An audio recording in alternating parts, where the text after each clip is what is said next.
Kazwai vana vaMwari, nhasi tinokuchingamidzai kumusangano wedu wematumba mukati megore rino ra2020. Tinoda kuchingamidzai kwese kwamuri kumativi mana enyika, vatariri pamwe chete nevateereri vechirongwa ichi. Mukati mezuva ranhasi tichava nemutauri wedu wandiri kukuzivisai mukati mezuva ranhasi, anova iye Pastor Chinoshava. Ndo vachange vachishandiswa naMwari kutaura patiri mukati mezuva ranhasi. Ngatigare takateerera patiri kupinda munguva inokosha zvakadai. Tiri kwatiri koko ngatitsinzinei tose tive nenguva yekunamata. Baba vedu vari kumusoro kudenga, tinokutendai muzuva ranhasi nokutiwanira mukana wokunzwa shoko renyu, apo zvakufadzai kutisimbisa, kutitsiura nekutirayira kuburikidza nemuranda wenyu wamasarudza Pastor Chinoshava mukati mezuva ranhasi. Taurai nesu nemazera ose kuburikidza neshoko renyu. Pakupera kwesevhisi ino titi mumwoyo medu tatsiurwa, tasimbiswa, tasimudzirwa kuburikidza nekushanda kwenyu. Mweya wenyu mutsvene ngaurambe uri pakati pedu. Zvose zvapera tigova tiri pakati pevachaponeswa nekuda kweshanduko ichakonzerwa nesevhisi iye. Ndo munamato wedu muna Jesu Kristu. Amen. Tinokuchingamidzai vana vaMwari kuCamp Meeting 2020, tichitenda Mwari nekuchengetwa nenyasha dzake zhinji dzinogara nekusingaperi. Mukati memangwanani ano tichafunda pamwe chete mukati meshoko raMwari. Tichatarira shoko raMwari sezvariri munguva dzatiri nezvakatitenderedza. Musoro wenyaya watichabata unotiwo patafura yamambo, at the king's table. 2 Samuel chapter 9 verse ya 1 kusvika pavhesi ya 10. Tichaverenga inoti, zvino Dhavhidhi wakati, kuchine mumwe wakasara weimba yaSauro wandingaitire zvakanaka nokuda kwaJonatani here? Zvino kwakanga kuchine muranda weimba yaSauro wainzi Zibha. Wakamudanira kuna Dhavhidhi. Mambo akati kwaari, ndiwe Zibha here? Iye akati, muranda wenyu ndiye. Mambo akati kwaari, hakuchine mumwe wakasara weimba yaSauro wandingaitira kunaka kwaMwari here? Zibha akati kuna mambo, Jonatani une mwanakomana wakaremara tsoka. Mwari aropafadze kuverenga kweshoko rake apo tiri kutarisa nyaya inokosha inotiyo patafura yamambo. Bhaibheri riri kuti panapa mambo ane shoko raanotanga raanouya naro, shoko retariro. Anoti iye, kune here weimba yaSauro wakasara? Kana uchidzidza shoko raMwari uchaona kuti madzimambo enguva iyoyo vaiti kana vakundira pahondo vaifanira kudhistroya veimba yakambenge ichitonga. Imba yaSauro yakanga yarakashwa. But mukadzidza ndima inoti kwakanga kwapukunyuka mumwe mukomana anonzi Mephibosheth, akapukunyuka pahondo yekurwiswa. But tsika yemadzimambo yaiti uraya vese vambenge vachitonga, so that hakumuki madissidents anozokukanganisa kana wapa chigaro. Saka zvinoshamisa kuti David ari kuuya apa chigaro akutonga, asi ari kutsvaka munhu weumambo wekuimba yakabhenge ichitonga. It was unusual. Zvakanga zvisini zvinhu zvakajairika kuti kunotsvakwa vanhu veimba yakabhenge iri pachigaro. Vaifanira kunge vakapedzwa, vakaurayiwa, nekuti vainzi vanokanganisa akutonga panguva iyoyo. David panapa ari kuuya neshoko risina kujairika, shoko retariro rakatsamira panyasha dzaMwari. Ndo panotaurwa nevakomana kuti pabuda inonzi undeserved favor, unmerited favor, yekuti uri kutsvakwa iwe uchifanira kunge usipo. Shoko raMwari rinoti panapa akatanga kutsvaka mwanakomana waSauro, zvikanzi aripo here weimba yaSauro wandingaitira nyasha nekuda kwaMwari? Mukati menguva ino yatiri kutaura, hama dzinodikanwa, ndoda kuti nditi kwamuri, maizviziva here kuti takaitirwa nyasha dzinoshamisa, takatsvakwa tisina kufanira, tinodaidzwa kuti tiri vana vaMwari takanga tisingakodzeri, nekuti paumambo tiri vana vamambo hongu, asi paumambo hwaAdhamu takanga taparamura, tanjengwa, tatiza pamberi paMwari. Asi tiri kutsvakwa nenyasha dzaMwari kuti kune here weimba yaAdhamu akasara, kune here wedzinza raAdhamu akasara, paifa vamwe atingaitira nyasha nekuda kwenyasha dzaMwari. Mukati menguva ino apo tiri kutarisa shoko raMwari, ndoda kutaura kuvanhu vaMwari vakanditeerera ndichiti vamwe venyu vamai mwana vadoro vakafa, iwe wakasara sei? Vamwe venyu vamaita navo madhiri vakatosungwa kare, iwe wakasara sei? Shoko riri kuti panapa kune wakasara weimba yaSauro. Vamwe vako vakafa, havachisipo, asi iwe wakasara.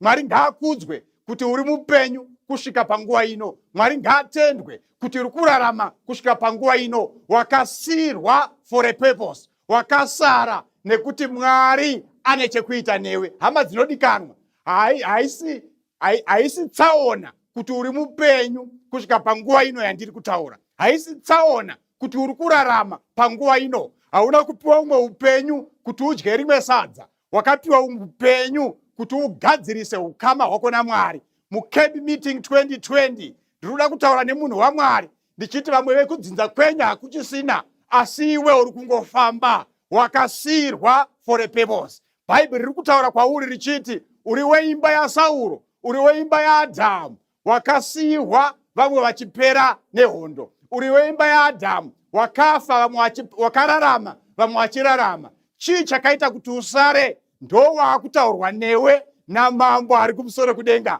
It's not David talking to you. Haasi Dhavhidhi ari kutaura newe, ndiMwari wekumusoro kudenga. Ari kuti ndiri kutsvaka veimba yaSauro vakasara patsaona yakaira vamwe. Pane vamwe vakabatwa nezvirwere zvakatora hama dzavo, vamwe vakabatwa nezvirwere zvakauraya shamwari dzavo dzepedyo. Asi iwe neni, kunyangwe tichirwara tichiri vapenyu, Mwari ngaakudzwe nenyasha dzake dzinoshamisa. Kana muchicherechedza muchaona kuti iwe neni hakusi kuti pane zvakanaka chatakaitira Mwari. Takaponeswa nenyasha dzaMwari, takararamiswa nemavanga ake. So Bhaibheri riri kuti panapa kuchine here mumwe weimba yaSauro. Mubvunzo wandingakubvunza ndewekuti why are you still alive? Sei uchiri mupenyu? Sei uchiri kungongenga? Vamwe vakaenda kare. Mwari ane donzo neupenyu hwako. Kana uchiverenga nyaya iri panapa, Bhaibheri rinoti panzvimbo yekupindura mubvunzo wamambo, muchinda anonzi Zibha uyu akatanga kutsanangura kuremara kwaMefibhosheti.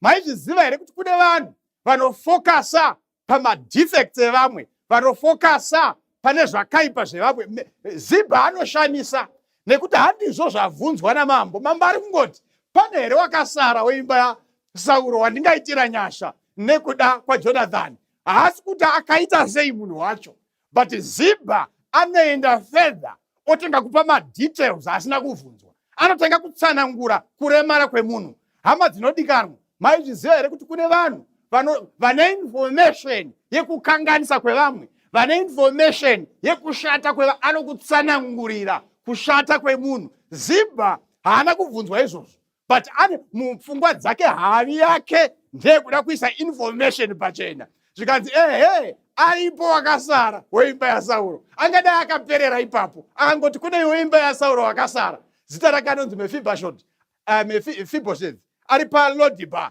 ogumira ipapo. But Bhaibheri rinoti akatanga kutsanangura, wakaremara gumbo, wakadai. Bhaibheri riri kuti panapa pane vanhu vari kuda kuponeswa. Mwari ari kungotsvaka veimba yaAdhamu vangade ruponeso. Hazvina basa vanonwa doro, hazvina basa vane mabasa akaipa avakaita. Mwari ari kuti panapa chipo cheruponeso chatinogamuchidza pachena, nekuda kwete nemabasa akanaka atakaita, asi nekuda kwetsitsi dzaMwari. Mukati memangwanani ano, let's not waste time describing people, tichitsanangura zvavari, tichitsanangura zvavakakanganisa. Let's focus on redeeming them. Shoko raMwari riri kuti mangwanani ano, munharaunda dzedu, mumhuri matinogara, handizive kuti tinogara nevanhu vakaita sei. Shoko riri kungoti kana ari weimba yaAdhamu, nyasha dzinofanira kuuya pamusoro pake. Hazvinei ari kubhawa, hazvinei akabata mishonga, hazvinei akakanganisa zvakaita sei.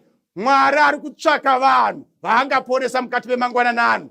Ngatiregei kusaidzira vanhu kure, tichitsanangura kukundikana kwako, kuremara kwavo hakunei naMwari. Mwari ari kuti ngavauye sezvavakaita. Maizviziva here kuti Mefibhosheti kuremara kwaakaita haana kuremara nekuda kwake, akaremadzwa nekuti neni wakanga achimurera paitiza vamwe vachitiza honde akamudonhedzera pasi. Akaremadzwa nevamwe. Mukacherechedza chimwe chimiro chine vanhu nguva ino yatiri kurarama hakusi kuda kwavo.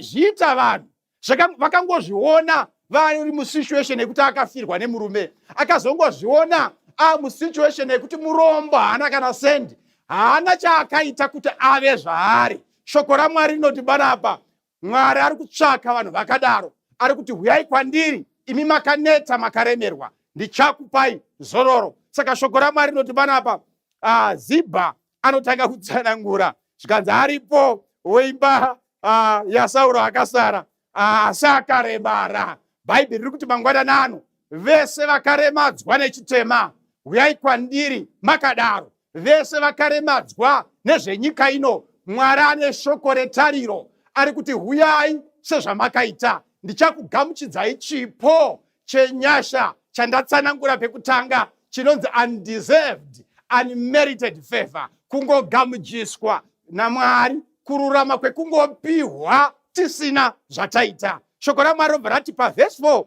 mambo haana kufokasa patsananguro. He was not interested pakuti munhu wacho akaita sei. Bhaibheri rinoti panapa, mambo akati aripi? Where is Mephibosheth? Mukati memangwanani Mwari ari kutsvaka vanhu vake. Camp meeting 2020, Mwari ari kukutsvaka yamai, hazvina basa makapumhuka nenzira yakaita sei. Mwari ari kukutsvaka ibaba, Mwari ari kutsvaka mukomana, Mwari ari kutsvaka vasikana, ari kuti where are you? Sezvaakaita kuna Adhamu achipinda mukati megadheni, anoti Adhamu uripiko? Mwari achiri kungodaidza vanhu vake, ari kuti muripi? Zvikanzi aripi? And apa aibvunza Zibha because ndiye ane information. Ndoda kuti titi kwamuri vana vaMwari, maizviziva here kuti Mwari is counting on us, isu takatenda kwaari kuti timuratidze tinokoka vaya vari kuda kuitirwa nyasha naMwari. Tine maneighbors edu anoda nyasha, tine hama dzedu dziri mumhuri dzinoda nyasha. Mwari ari kuti dzikokei, kunyangwe dzakararadza, kunyangwe dziri mukati meupombwe. Mwari ari kuti vakokei, muvaudze kuti zvenyu zvaita, pana ari kukudaidzai. Shoko raMwari rinoti panapa akabvunza akati aripi? Kana muchiverenga Bhaibheri mupavhesi 5 zvikanzi ipapo mambo Dhavhidhi akatuma nhume. Mwari akanaka. Ipapo mambo Dhavhidhi akatuma nhume kundomutora kumba kwaMakiri mwanakomana waAmieri paRodhibha. Mwari akatuma nhume. Mukati memangwanani maizviziva here kuti kwakatumwa nhume pakutadza kwakaita Adhamu naEvha, tikaberekwa mudzinza rechitema? Zvinotaurwa naDhavhidhi kuti mai vangu vakandigamuchira ndakangosungwa nechitema, vakandiberekera muzvakaipa. Bhaibheri roti panapa, denga harina kuramba rakanyarara, raona kuti nyika yawira mukati yechitema. Shoko raMwari rinoti a messenger was sent. Mambo akatuma nhume. Vana vaMwari, ndine good news kwamuri. Mukati menzvimbo dzamunogara, mukati memisha yenyu, kwakatumwa nhume inoporesa vanorwara. Kwakatumwa nhume inobvisa kunetsana mukati memhuri. Kwakatumwa nhume inorapa mavanga evasingawirirani. Kwakatumwa nhume inopedza mabopoto. Kwakatumwa nhume. A messenger has been sent on an errand of mercy. Nyasha panyika, nyasha kuvanhu vari mukati mechitema. Ndinoda Mwari, ndinomufarira nekufara kukuru, nekuti ndakanga ndisina kufarinira, iwe wakanga usina kufanira. Asi Mwari ngaakudzwe nekuti kwakatumwa nhume, a messenger for mercy. Nyika ino Bhaibheri ichitaura rinoti Mwari haana kutuma mwanakomana wake kuti asikotuka nyika, asi akatuma nhume inoporesa nyika. Ndosaka tinomuona ari pachipiyaniso achidedzera it is finished, zvaitwa zvapera, nekuve kutaura akauya kuzokurira nekutipa a second chance. Dai Mwari akatibatsira nekuti akatuma nhume. Inhume yerugare, inhume inorapa maronda, inhume inopedza zvinonetsa, inhume inotipa upenyu husingaperi. Ndinozviziva vanhu vakawanda vari kunetseka nezvakatitenderedza. Tichararama sei neCovid-19? Zvichamira sei neikonomi yedu? Asi ndoda kukutaurai ndichiti takatumirwa nhume. We are not alone. Bhaibheri richitaura pana Matthew rinoti tarirai ndinemi kusvika pakuguma kwenyika. tine nhume yerugare inochengeta vana vaMwari. Kunyange zvakaminama tine nematambudziko atiinawo, tiine zvinonetsa mukati meupenyu hwatinorarama, ndoda kukutaurirai ndichiti kune nhume yakatumwa inopinda mudzimba dzedu ichigadzirisa zvinonetsa. Kune nhume yakatumwa inogona kutipa mabasa anonetsa mukati menyika ino. Kune nhume yakatuma inotipa kunyaradzwa panguva dzekuchema. A messenger has been sent on an errand of mercy. Kwete kuti tizourayiwa kana kuti tizoparadzwa, asi kuti tiwane upenyu usingaperi. Ndinofara nekuti inguva iyo tinogamuchira nyasha pamusoro penyasha, nekuti Bhaibheri riri kubudisa pachena, ariko here weimba yaSauro wakasara wandingaitira nyasha. Bhaibheri musakangana riri kubudisa pachena. Pfungwa yatatanga nayo iri kuti iyo patafura yamambo, at the king's table. Bhaibheri rinoenderera mberi kana muchiverenga. Rinoti pavhesi ya8, iye akamufugamira adedzwa Mefibhosheti auya abva kuLodhibha, kunyika yerenje, abva kuLodhibha, kunyika yekutambura, abva kuLodhibha, kune masoils asiri fertile, abva kuLodhibha, kwaakanga akawanda. Bhaibheri rinoti pavhesi ya8, iye akafugamira akati, muranda wenyu chinyiko zvamakatarira imbwa yakafa seni. Now, kana muchiverenga mashoko aya vana vaMwari, ndoda kuti mubate chinhu ichi. Mashoko ari kubva pamuromo waprince, former prince, anga ari mudyi wenhaka paumambo hwababa vake, but nekutarisa chimiro chake, nekutarira zvaari, ari kuona ari defeated, ari kuona ari useless. Anoti iye, Bhaibheri rinoti akapfugama pamberi paDhavhidhi akati, muranda wenyu chinyiko, makangotarisa henyu imbwa yakafa. What humility yatiri kuona ichiitwa pano naMefibhosheti. Ari kukanda uko kuti ndiri mwana wamambo, ari kukanda uko kuti baba vangu vakambotonga, ari kuti pari zvino ndangova imbwa yakafa. Mukati memangwanani ano, kana tichida kuponeswa pamberi paMwari, ngatibvisei kuzvikudza, ngatibvisei kuzviona tiri vanhu vanokosha, vachaponeswa marema achangobvuma kuti tiri vatadzi. Vanhu vachaenda kudenga vatadzi, vachanzwisisa kuti takangofanana nembwa yakafa. Imbwa dzaitarisirwa pasi pachiJudha, ungatimeshene imbwa.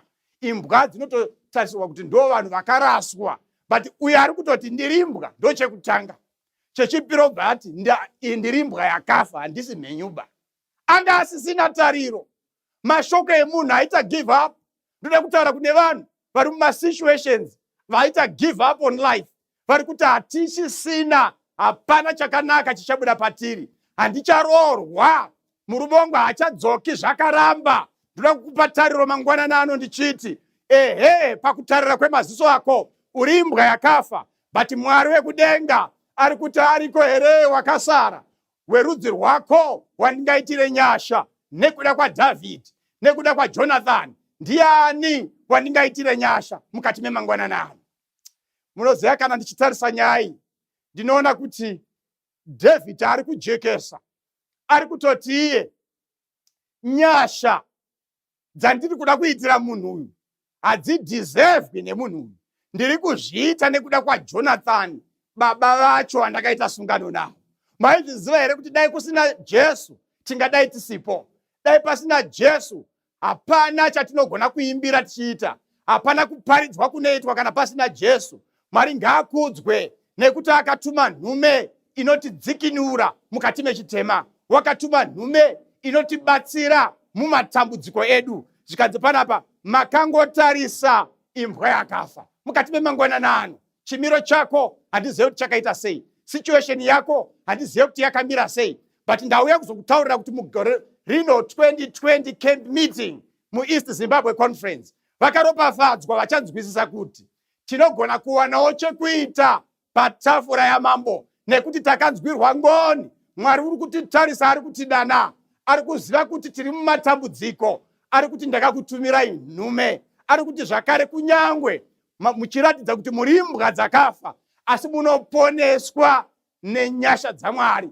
You become something from nothing. Vakaropafadzwa vachaziva kuti kune tariro muzita raJesu Kristu. Apo tiri kuenderera mberi ndichitarisa nyaya inokosha iri kuti patafura yamambo, at the king's table. Bhaibheri rinoti panapa, kana muchiverenga zvakanaka, kubva pavhesi ya9, ipapo mambo akadana Zibha muranda waSauro akati kwaari, zvose zvakanga zviri zvaSauro neimba yake yose ndakazvipa mwanakomana watenzi wako. Iwe unofanira kumurimira minda, iwe nevanakomana vako nevaranda vako, nokukohwa michero, kuti mwanakomana watenzi wako ave nezvekudya zvaangadya. Asi Mefibhosheti mwanakomana watenzi wako uchagara achidya zvekudya patafura yangu. Handisati ndaona nyasha dzinodarika. Munhu akanga achizviona sembwa yakafa, ana baba vakanga vafa vabviswa paumambo, anoda tsvakwa, odzorwa, onzi waakukwanisa kugara patafura yamambo. Vana vaMwari, zita raJehovha ngarikudzwe. Takanga tisiri chinhu pamberi paMwari, takanga tisingamuchiriki pamberi paMwari, asi nenyasha dzaJesu tinogamuchirwa. Ndinoda kutaura kuvanhu vapererwa netariro, ndiri kutaura kuvanhu vanoti hatisiri chinhu chinoverengwa, asi ndoda kunditi kwamuri mukati memangwanani ano, munokokwa kupinda patafura yamambo, tafura yenyasha, tafura yevanhu vakanzwirwa ngoni, tafura yevakaponeswa. Kana muchiverenga, ndiri kuona Mefibhosheti achigwesha makumbo ake aine hurema, achiuya patafura, achionekwa achisangana nevana vamambo vakanga vaine zvimiro zvinokudzwa varipo patafura. Patafura ipapo ndiri kuona pana Abhusaromu aripo, mamuziva kamukomana uyu, uya webvudzi rake raiyerwa, aivhaira nekudada nebvudzi rake. Ndiri kumuona achigara patafura achitaurisa Mefibhosheti neziso rekuti, ko ichi chabva kupi, ko izvi zvabva kupi. Ndiri kuona Amunoni aripo patafura, mamuziva kaAmunoni, muchinda akanga achizikanwa nekuda kurara nehanzvadzi yake Tamari. Munomuziva akanga aripo patafura. Abhusaromu akanga aine pfungwa yekupidigura baba vake kuti atonge, akanga aripo patafura. But kana muchicherechedza, chimiro chaMefibhosheti ndo chakanga chiri chimiro chaishoreka pavana vamambo. Asi ndoda kutaurirai ndichiti panapa, Mefibhosheti aripo ane mascars are visible. Pane vanhu vakanditarisa mangwanani ano, whose scars are visible. Come to God, anokugamuchirai akadaro. Hazvina basa kuti makamutadzira nenzira ipi, mascars enyu, mavanga enyu arioneka. Asi ndoda kutaurirai kuti vane mavanga vanooneka vanogamuchirwa naMwari, anovatora kuvaisa mukati moumambo hwake. Tinana Abhusaromu vakanga vaine mavanga asingaoneki, nekuti mukati make ari kufunga kumukira mambo, asi kunze hakuna chinooneka. Maizviziva here kuti tinotora nguva yedu kuataka vanhu vane zvimiro vane mavanga anooneka? Tinovatarisira pasi, tinovashora nekuti mavanga avo anooneka. But Bhaibheri riri kuti panapa, vakaropafadzwa vachamiririrwa naMefibhosheti, vane mavanga kunze, asi munyasha dzaJesu Kristu vachauyawo patafura yamambo, at the king's table, vachiponeswa. Asi ndiri kuona ana Amunoni vari kufunga kurara nehanzvadzi dzavo, asi hakuna anoziva, vari kungooneka sevanhu vakanaka. Vanhu ava, ana Abhusaromu pamwe chete naAmunoni, ari kumiririra vanhu vane mwoyo yakaora. Bhaibheri rinobva rataura pana Jeremiya kuti mwoyo womunhu wakaora zviro kwazvo. Ndiani ungaunzwisisa? Mukati memangwanani ano, ndinoda kutaura ndichiti, patafura yamambo pari kuungana vanhu vose vakaneta, vakaremerwa. Ngatisanganei patafura yamambo wekuponeswa, nekuti ndiye adeedzera zunde iri. Ati ariko here weimba yaSauro wakasara, watingaitire nyasha nekuda kwaJonathani? Mukati memangwanani ano, ndinoziva kuti tine tafura yatakagadzirirwa iri kumusoro kudenga, kuchasangana vatsvene. Tafura ichasangana vakaponeswa. One of these days tichange tiripo welcome table, tichamira tichiona Mwari Baba, tichamira tichiona Jesu Kristu gwana rakabayiwa. Vakaropafadzwa mangwanani ano, ndinokukokai sangano kuti tese tishingairire kusangana paumambo hwembiri, nekuti tafura yepano rino pasi itafura yenyasha yakamirira kutipinza patafura yekumusoro kudenga, patafura yeglory, patichange tichisangana naMwari uso nouso. Mwari wekudenga atikomborere, atiitire zvakanaka, atisimbise, nekuti tine tafura yamambo yeruponeso rwevana vaMwari. Mwari wekudenga akukomborerei. Kana pari nemunhu anoti Mwari, ndinoda kupa mwoyo wangu kuna Kristu, ndanga ndakaremara ndisina tariro saMefibhosheti, asi ndaakudzoka nekuti ndanzwa rukoko rwamambo, ndinokukumbira kuti panguva ine yatakunamata utsinzinye tinamate pamwe chete. Baba vedu vari kumusoro kudenga, Muponesi Jesu nemweya mutsvene, tinokutendai nekuti imi tsitsi dzenyu dzinogara nekusingaperi. Maita henyu nekudana vanhu vakanga vasingakwanisi. Tine zvimiro zvinoshoreka pamberi paMwari, asi saMefibhosheti takugogweshawo tichiuya patafura yamambo. Takanga tisina kufanira, takabva kuLodhibhari tikadzoka kwamuri. Zita renyu rikudzwe nekuda kwenyasha dzinogara nekusingaperi. naJesu Kristu tenzi wedu tinonamata. Amen. Nebukadnezari akarota hope, akamuka adzikanganwa. Iye akanetseka, iye Nebukadnezari, akadana vachenjeri nen'anga, akavati vamuudze hope, nekududzirwa kwadzo zvekweidi, akavavimbisa pfuma zhinji, vakashaya akapa minduro. Mambo akashatirwa vachenjeri nen'anga, vatatu dzakumupindura.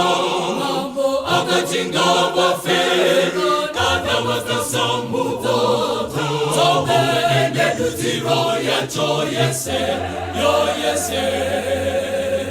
Asi Danieri iye akakumbira kuna mambo, iyo yekunamata kuti abvunze Mwari wedenga.